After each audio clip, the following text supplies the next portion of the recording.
Hi Cine lovers, this is Srini Prasangi, and this video is about appreciating the art in the film All We Imagine as Light. Video start చేసే ముందు చిన్న note. This video will be very special one in my channel because I'm trying this kind of videos for the very first time. So please plug in your earphones to have a better experience and let's get into the video. All We Imagine as Light. Actually ఈ movie నా దృష్టిలో పడడానికి the main reason ఏంటంటే రీసెంట్గా మధ్యలో ఒకసారి నేను రామానాయుడు స్టూడియోస్కి వెళ్ళినప్పుడు బయట ఒక చిన్న పోస్టర్ చూసాను ఈ మూవీది. సో దాంట్లో నేను డిస్ట్రిబ్యూటెడ్ బై స్పీడ్ మీడియా అని ఉంది. ఓకే, అప్పుడు నాకు వెలిగింది బల్పీట్ మీడియా రానా దగ్గుబాటి వాళ్ళది. అండ్ చిన్న లిటిల్ క్యూరియాసిటీతో ఈ మూవీ గురించి ఇంకా గూగుల్ చేసా. Then I got to know this film is directed by Payal Kapadia which is a debut feature film and produced by international production houses like France, India, Netherlands, Italy and Luxembourg.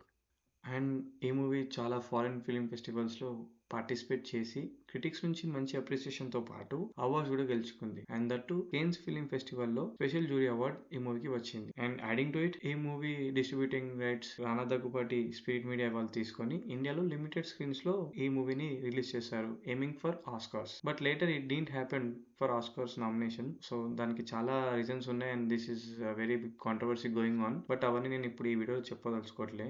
So ఇప్పుడు movie basic plot గురించి మనం మాట్లాడుకుంటే this is narrative type of drama film where story revolves around 3 women who are struggling in their own different ways in the city that never sleeps, that means Mumbai. So ముంబైలో ఉన్న ముగ్గురు ఆడవాళ్ళ కథ and వాళ్ళ కథ ఎలా మలుపు తిరిగింది అనేది స్టోరీ. అండ్ ఈ మూవీ నాకు ఇంట్రెస్టింగ్ అనిపించడానికి ది మెయిన్ రీజన్ వచ్చేసి the treatment of the film. Movie చూస్తున్నంతసేపు ఆ క్యారెక్టర్స్ గురించి అండ్ ఆ ఫిలిం మేకింగ్ గురించి, స్టోరీలో డెప్త్ గురించి మనం ఆలోచించేలా చేస్తుంది. And most of the scenes నీ ఓన్ పర్సెప్షన్లో చూసే స్కోప్ ఇస్తూ ఒక థాట్ఫుల్ స్టేట్కి ఈ మూవీ తీసుకొని వెళ్తుంది. And this is why I'm much interested to watch this movie. అలానే మూవీ అందరికి నచ్చుతుందా అంటే వెల్ కాదు అనే చెప్తా. కాకపోతే ఇలాంటి మూవీస్ చూసే ఆడియన్స్ని ఎంతవరకు ఆలోచింపజేసేలా ఉందనేది ఇంపార్టెంట్. సో అలా ఈ మూవీ చూసాక నాకు అర్థమైన కొన్ని ఎలిమెంట్స్ని మీ ముందు పంచుకుందామని ఈ వీడియో చేస్తున్నా, అదే థాట్ ప్రాసెస్తో. అండ్ వన్ స్మాల్ నోట్, ఇక్కడ నుంచి మనం మాట్లాడబోయే కంటెంట్లో చాలా వరకు స్పాయిలర్స్ ఇంక్లూడ్ అయి ఉంటుంది. ఇన్ఫాక్ట్ స్పాయిలర్స్తోనే వీడియో అంత ఉంటుంది. కాబట్టి మీకు మూవీని చూడాలనిపిస్తే ఈ వీడియోని పాజ్ చేసి హాట్‌స్టార్‌లో ఈ మూవీ స్ట్రీమింగ్ అవుతుంది, వెంటనే వెళ్ళి చూసేయండి. అండ్ ఈ వీడియో చూసినంత మాత్రాన మీ మూవీ వాచింగ్ ఎక్స్పీరియన్స్ ఏం పాడవదు. ఇన్ఫాక్ట్ ఇంకా బెటర్ అవుతుంది అని నేను అనుకుంటున్నా. But still few people wanted to watch this movie without spoilers, కాబట్టి వాళ్ళ కోసం ఈ నోట్. ఇప్పుడు పూర్తి కథలోకి వెళ్తే ప్రభా అండ్ అను ఇద్దరు మలయాళీ నర్సులు. వీళ్ళిద్దరూ ఒకటే హాస్పిటల్లో పనిచేస్తూ ఒకటే ఫ్లాట్లో కలిసి ఉంటారు. ప్రభ విషయానికి వస్తే ప్రభ ఒక middle aged typical Indian women. ఇంట్లో వాళ్ళు చూసిన సంబంధం ఒప్పుకొని పెళ్లి చేసుకుంటుంది. అలా పెళ్ళైనాక కొన్నాళ్ళకి తన భర్త బయటి దేశానికి పని కోసం వెళ్తాడు. అలా వెళ్ళిన తన భర్తతో రానుగా కమ్యూనికేషన్ తగ్గుతూ వస్తుంది.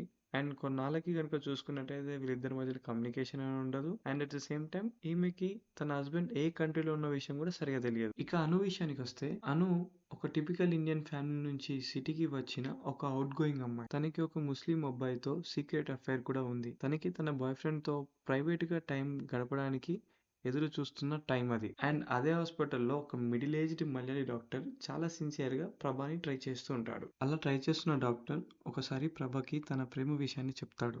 దానికి ప్రభ నిరాకరిస్తూ తనకు ఆల్రెడీ పెళ్ళైందని, తను వేరే వారి భార్య అని చెప్తుంది. అండ్ అదే హాస్పిటల్లో పార్వతి అనే వంట చేసే ఒక ముసలావిడ ఉంటారు. ఆమె ఒక పెద్ద బిల్డర్ నుంచి చేయి దాటిపోతున్న తన ఇంటి స్థలాన్ని మళ్ళీ తిరిగి రాబట్టుకోవడానికి ఫైట్ చేస్తూ ఉంటుంది.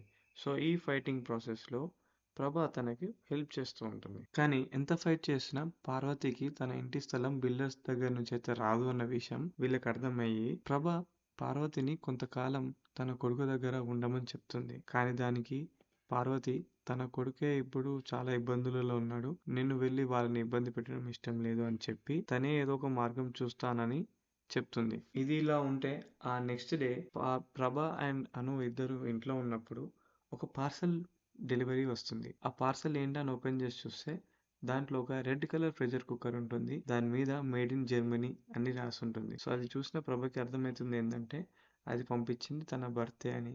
తన భర్త జర్మనీలో ఉన్నాడు. ఇవన్నీ నోటీస్ చేసిన ప్రభా పెద్దగా ఏం రియాక్షన్ చూపించకుండా క్యాజువల్ గా రైస్ కుక్కర్ ని తీసి పక్క పెట్టేసి పడుకుంటారు. నెక్స్ట్ డే అను కంటే ముందుగానే లేచి ప్రభా ఆ రైస్ కుక్కర్ ని ఓపెన్ చేసి దగ్గరికి పట్టుకొని తన భర్తనైతే ఎలా కౌగిలించుకునేదో అదే విధంగా సేమ్ రైస్ కుక్కర్ ని కౌగిలించుకొని చాలా దుఃఖంగా బాధపడుతూ ఉంటుంది. Which tells us how badly she is affected by the absence of her husband's touch. ఆ రోజు ప్రభ హాస్పిటల్ కి వెళ్ళాక పార్వతి ఈ సిటీని వదిలిపెట్టి దూరంగా వెళ్ళిపోయి ఏదైనా పని చేసుకుంటాను అని చెప్తుంది. సో చేసేదేం లేక ప్రభ కూడా పార్వతికి ఊరికెళ్లే విషయంలో సాయం చేస్తానని చెప్తుంది. అండ్ ఆ రోజు అను తన బాయ్ ఫ్రెండ్ తో ప్రైవేట్ గా స్పెండ్ చేసుకుందాం అనుకున్న టైం కూడా ఫ్లాప్ అవుతుంది.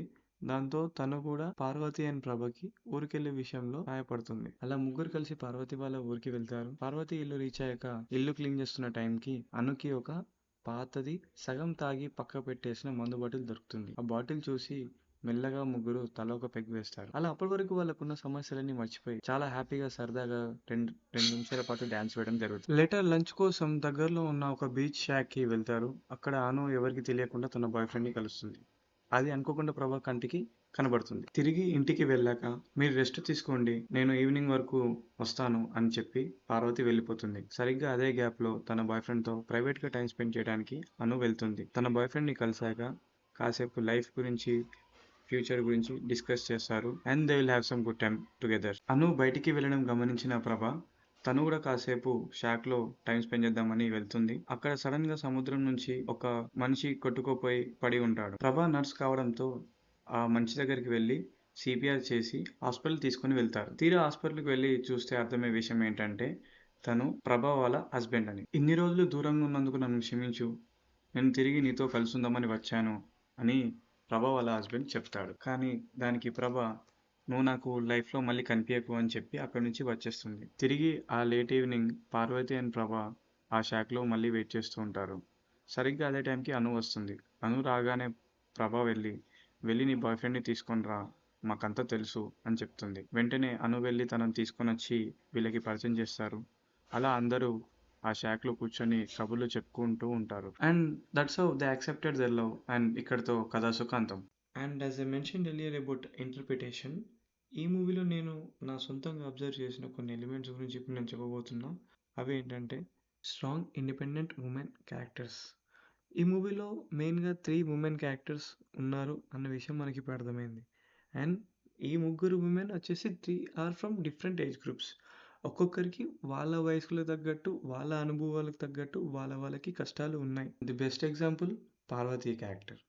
పార్వతి క్యారెక్టర్ ఆల్మోస్ట్ 60 ఇయర్స్ ఏజ్లో వచ్చాక కూడా సిటీలో ఉన్న జాబ్ వదిలిపెట్టి తన కొడుకు సాయం కూడా తీసుకోకుండా సొంతంగా మళ్ళీ ఊరికెళ్ళి తన కాళ్ళ మీద తను నిలబడడానికి రెడీగా ఉన్న వ్యక్తిని చూస్తే ముచ్చటేసింది. ప్రభా క్యారెక్టర్ గురించి మనం ఇందాక ఒక చిన్న పాయింట్ తీసుకున్నాం. She is middle aged typical Indian women అని. ఇక్కడ మలయాళీ డాక్టర్ని రిజెక్ట్ చేశాక ప్రభాకి ఇంకా తన భర్త మీద ప్రేమ ఉంది, తన భర్త ఎప్పటికైనా తిరిగి వస్తాడు అనే నమ్మకంతో ఎదురు చూస్తుంది అని అనుకుంటాం మనం అంతా. కానీ తీరా తన భర్త నిజంగా వచ్చేసరికి తను ఇక మళ్ళీ నా లైఫ్లోకి తిరిగి రాకు అని చెప్పి వెళ్ళిపోతుంది. ఇక్కడ ప్రభ మలయాళీ డాక్టర్ని రిజెక్ట్ చేయడానికి కారణం ఏంటంటే తన భర్తతో లేనప్పటికీ తను ఒక మ్యారీడ్ ఉమెన్. సో తను ఇలాంటి టైంలో అటువంటి రిలేషన్ని యాక్సెప్ట్ చేసే స్టేజ్లో లేదు. అండ్ తన భర్త తిరిగి వచ్చినప్పుడు ఎందుకు వెళ్ళిపోమని చెప్పిందంటే ఇన్నాళ్ళుగా తను వెయిట్ చేస్తూ ఉన్నప్పుడు తన భర్త రాలేదు, కనీసం ఫోన్ చేయలేదు. సో ఇప్పుడు తను వచ్చినప్పుడు ఈమె యాక్సెప్ట్ చేయడానికి రెడీగా లేదు. She became more stronger to lead the rest of the life on her alone. And తన భర్త కనిపించాక తనతో చేసుకున్న కన్ఫెషన్ తో షీస్ బికేమ్ ఫ్రీ నౌ. ఇప్పుడు కాస్త ఓపెన్ మైండ్ తో చూస్తే యాక్చువల్లీ అసలు ఓపెన్ మైండ్ అని ఎందుకు వాడాను అంటే నా దృష్టిలో తప్పు చేయని మనిషే లేడు. అండ్ మంచి చెడు ఇవి మనం చూసే పర్సెప్షన్ బట్టి ఉంటాయని నా పర్సనల్ ఒపీనియన్. సో అలా అను క్యారెక్టర్ కనుక మనం చూసుకుంటే తను ఒక అడల్ట్ ఏజ్ కి సంబంధించిన అమ్మాయి.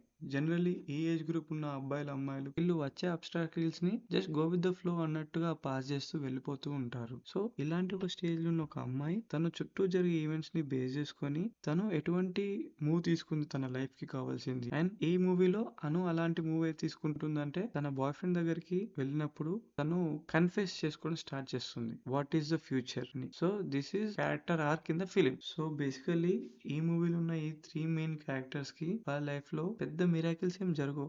బట్ స్టిల్ వాళ్ళకున్న ప్రాబ్లమ్స్ ని ఫేస్ చేసుకునే విధంగా వాళ్ళని వాళ్ళు ట్రైన్ చేసుకుంటూ ఒక స్టెప్ ముందుకేస్తారు. That is the character arc given to them in the story. And next number 2, the fourth character city. మూవీలో చాలా సార్లు సిటీ కల్చర్ గురించి, సిటీ లైఫ్ గురించి, సిటీ మనుషుల గురించి అండ్ మనుషులపై సిటీ చూపించే ఇంపాక్ట్ ఎలా ఉంటుందో ఇవన్నీ రిప్రజెంట్ చేస్తూ చాలా డైలాగ్స్ మూవీలో ఉంటాయి. అండ్ ఇందాక మనం మాట్లాడుకున్నట్టు ఈ 3 క్యారెక్టర్ ఆర్క్స్ కూడా సిటీ అనే క్యారెక్టర్ నుంచి వాళ్ళు బయటపడ్డాకే వాళ్ళ లైఫ్ కి వాళ్ళ క్యారెక్టర్ కి ఒక ఆర్క్ అనేది వచ్చింది. అండ్ ఇప్పుడు మళ్ళీ తిరిగి వాళ్ళు సిటీకి వెళ్తారు, but this time with a better perception in their mind. Number 3, framing and sound design. So basic గా ఈ రెండు ఎందుకు కలిపి చెప్తున్నానంటే through out the movie the framing and the sound design is well synced. దాదాపు చాలా సిటీ ఎపిసోడ్స్ లో framing అనేది చాలా టైట్ అండ్ క్లోజ్అప్ షాట్స్ లో ఎక్కువ ఉంటుంది, which indicates the congested nature in the characters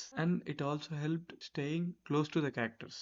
and framing city నుంచి పార్వతి వాళ్ళ ఊరికి షిఫ్ట్ అయ్యాక ఆ టైట్ క్లోజ్అప్ షాట్స్ కాస్త వైడ్ యాంగిల్ లోకి వెళ్తాయి, which gives space to breathe. And similarly ఈ రెండు ఎపిసోడ్స్ లో మనం ఎగ్జాక్ట్ గా అబ్జర్వ్ చేస్తే సిటీ లైఫ్ లో టైట్ అండ్ క్లోజ్అప్ ఫ్రేమ్స్ కి వచ్చే బ్యాక్గ్రౌండ్ నాయిసెస్ సౌండ్ అనేది చాలా డిస్టర్బింగ్ గా ఉంటుంది. And when compare to village backdrop లో వచ్చే ఎపిసోడ్స్ కి మనం ఆ వైడ్ యాంగిల్ ఫ్రేమ్స్ లో బ్యాక్గ్రౌండ్ స్కోర్ చాలా సూతింగ్ గా ఉంటుంది. అండ్ ఆ unsteady frames and dreamy visuals వల్ల మనం కూడా క్యారెక్టర్స్ తో ఇన్వాల్వ్ అయిపోయి ట్రావెల్ చేసిన ఫీలింగ్ అయితే వచ్చింది. అండ్ మూవీలో మోస్ట్ ఆఫ్ ద టైమ్ చాలా డల్ కలర్స్ యూజ్ చేశారు, which indicating the no soul in the characters. సరిగా అబ్జర్వ్ చేస్తే ఈ మూవీలో ఎక్స్టర్నల్ లైట్ ఎఫెక్ట్స్ అయితే ఏం వాడలేదు. So if we compare the flat scenes, major portion of the film night times లో షూట్ చేసిన లైట్ మాత్రం చాలా తక్కువగా యూజ్ చేశారు. వీళ్ళ రూమ్స్ లో ఉన్న లైట్ కూడా half portion of the room మాత్రమే కవర్ చేయగలుగుతుంది.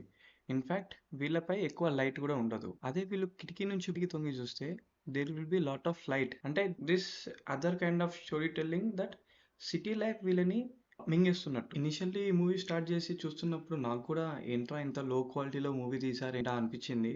లేటర్ స్లోగా మూవీ ప్రొసీడింగ్ స్టార్ట్ అయ్యాక నాకు అనిపించింది ఏంటంటే సిటీకి పనుల కోసం వలసన వచ్చిన మనుషుల లైఫ్ స్టైల్ని చాలా రియలిస్టిక్ గా చూపించడానికి అలా చేశారనుకుంటున్నా. సో అవ్వండి మూవీలో నేనైతే అబ్జర్వ్ చేసిన డీటెయిలింగ్స్ అయితే ఇవి కాకుండా మీరు కూడా మీ ఓన్ పర్సెప్షన్ తో చూసిన డీటెయిలింగ్స్ ఏమైనా ఉంటే కింద కామెంట్ సెక్షన్ లో మెన్షన్ చేయండి. వీడియో నచ్చితే లైక్ చేయండి అండ్ సినిమా పిచ్చోళ్ళకి షేర్ చేయండి. మళ్ళీ నెక్స్ట్ వీడియోలో కలుద్దాం. Until then bye bye.